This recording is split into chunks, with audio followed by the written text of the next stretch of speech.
საქართველოს შესახებ ჰელსინკის კომისიაში ეს იყო რიგით მესამე სხდომა, რომელიც შეიძლება ითქვას, რომ ქართული ოცნებისთვის ყველაზე მძიმე მოსასმენი აღმოჩნდა, ვინაიდან სამივე მომხსენებელმა ძალიან დეტალურად მოუყვა და მოახსენა ამერიკულ საზოგადოებას იმის შესახებ, თუ როგორ ამყარებს ქართული ოცნება ქვეყანაში ავტორიტარიზმს, როგორ ებრძვის განსხვავებულ აზრს და როგორ იღებს ისეთ კანონებს, რომელიც ფაქტობრივად ქვეყანაში ცხოვრებას ურთულებს ადამიანებს.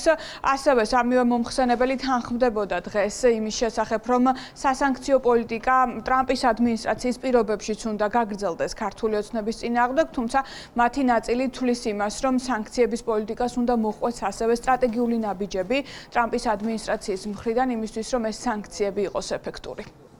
There was a fatal flaw from the very start of Georgian Dream's rule, and that flaw is Russian-made oligarch Bidzina Ivanishvili. ქართული ოცნების მმართველობის დასაწყისიდანვე იყო საბედისწერო ხარვეზი. ეს ხარვეზი არის რუსი ოლიგარქი ბიძინა ივანიშვილი. საქართველოს განვითარების მთავარ დაბრკოლებად ოლიგარქი შეერთებულ შტატებში გამოაცხადეს. ჰელსინკის კომისიის სხდომაზე მაკეინის ინსტიტუტის წარმომადგენელმა ამერიკულ საზოგადოებას დეტალურად მოუყვა, როგორ ართმევს ივანიშვილის ხელისუფლება საქართველოს განვითარების შანსს, როგორ იღებს რეპრესიულ კანონებს განსხვავებული აზრის გასაჩუმებლად და როგორ ამოავსო ციხეები პოლიტიკური პატიმრებით. ირანთან მოთანამშრომლე რუსეთის შექმნილი ოლიგარქი. ასე ხედავს ივანიშვილს და მის გუნდს სპეციალისტი, რომელმაც ქართულ ოცნებასთან საქართველოში წლები იმუშავა. Georgian Dream openly called China and Iran their friends, allies and partners. ქართულ მოოცნებამ ღიად უწოდა ჩინეთსა და ირანს მეგობრები, მოკავშირეები და პარტნიორები. არსებობს ფოტო, მაგალითად პრემიერ-მინისტრ ირაკლი კობახიძის ჰამასთან ერთად თეირანში.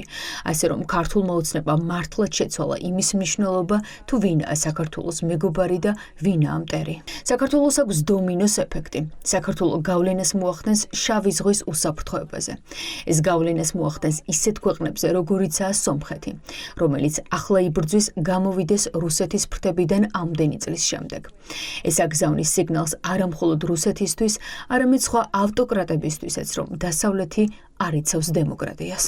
ივანიშვილი ერთსაათიან სხდომაზე არაერთხელ ახსენეს. მომხსენებლები ფიქრობენ, რომ სასანქციო პოლიტიკა სწორია, თუმცა მათი ნაწილი თვლის, რომ მეტი ეფექტის მისაღებად სანქციებს სტრატეგიული საუბარიც უნდა დაემატოს. ასე დასანქცირებული პარტნიორებთან მეტად ანგარიშვალდებული იქნება, რადგან მოლაპარაკებების გარეშე სანქციებმა შესაძლოა უკუ შედეგი გამოიწვიოს და ავტორიტარიზმი გააძლიეროს. There is no point in entering a political process if there is no credible path. ქართული ოცნების წევრებმა უნდა გააცნობიერონ, რომ არასტაბილურობა გაგრძელდება, თუ არ გამოხატავენ მზადყოფნას სამართლიან პოლიტიკურ პროცესში მონაწილეობისათვის, რომელშიც ისინი შეიძლება მართლაც დამარცხდნენ. შეერთებული შტატები კარგად არის პოზიციონირებული იმისთვის, რომ ამ სიტუაციაში მნიშვნელოვანი როლი ითამაშოს.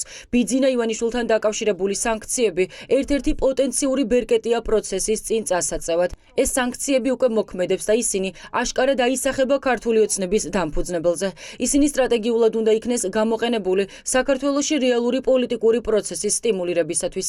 სანქციების შესახებ ნებისმიერი საბაზისო სახელმძღვანელო გეტყვით, რომ ისინი ყველაზე ეფექტურია მაშინ, როდესაც მათ დიპლომატია ავსებს.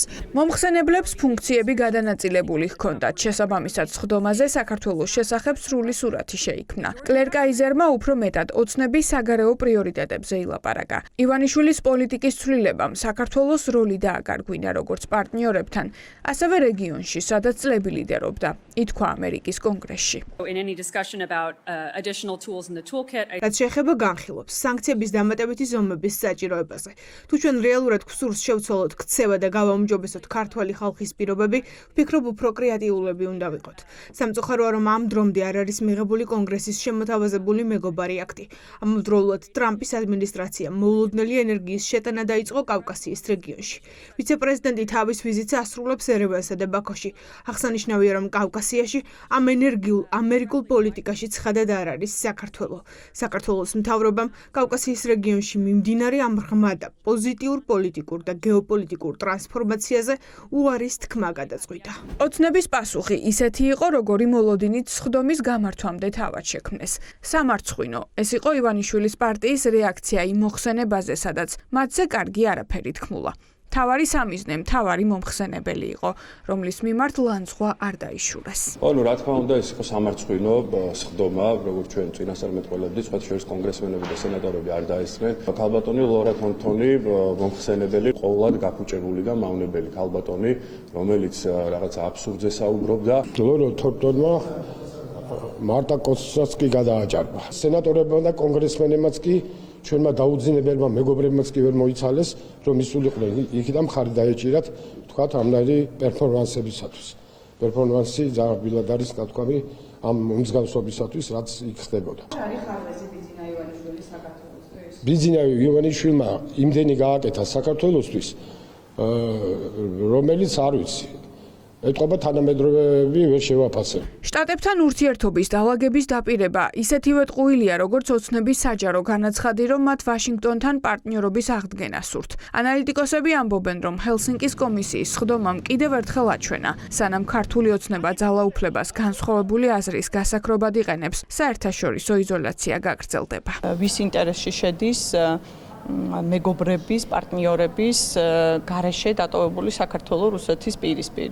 რა თქმა უნდა, რუსეთის. ამიტომაც არის ეს რეჟიმი რუსეთი, რომ ყველაფერს აკეთებს იმისთვის, რომ საქართველოს ევროატლანტიკური ინტეგრაციის შესაძლებლობები მოუსპოს. ამერიკის კონგრესში მსჯელობა საქართველოს შესახებ დაგეგმილზე დიდხანს გაგრძელდა. დარბაზში ჩვენს ქვეყანაზე ბევრი კითხვა ჰქონდათ. დაინტერესდნენ, რა ფორმით ეხმარება ქართული ოცნება რუსეთს სანქციების გვერდისავლაში. ითქვა, რომ ერთ-ერთი შავი ხვრელი შესაძლოა ყულევის ნავთობ გადამამუშავებელი ქარხანა იყოს, რომელიც ევროკავშირის სანქციების პოტენციური კანდიდატია.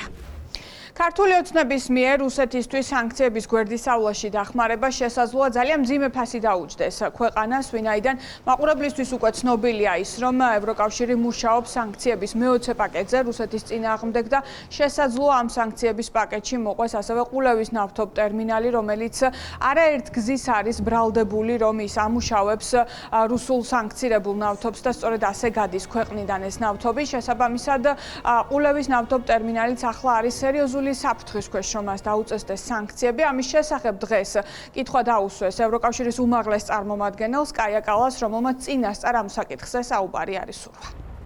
რაც შეეხება სანქციების მეოცე პაკეტს, მასზე მუშაობა ჯერ კიდევ გრძელდება. ჩვენ ბევრი წინადადება წარვადგინეთ, ასევე ველოდები განხილვებს დიდი შვიდეულის შეხვედრის ფარგლებში საზღვაო მომსახურების ნაწილთან დაკავშირებით. ასე რომ კონკრეტულ წინადადებაზე კომენტარს არ გავაკეთებ, რადგან როგორც იცით, სანამ ყველაფერზე არ შევთანხმდებით, არაფერია შეთანხმებული. საქართველოს მოკავშირეების აქტიურობა როგორც ჩანს მიუთითებს იმას, რომ პარტნიორები არ აპირებენ შეეგუონ ქართული ოცნების რეპრესიულ პოლიტიკას და დაეხმარონ ივანიშვილის გუნდს საერთაშორისო იზოლაციის გარღვევაში.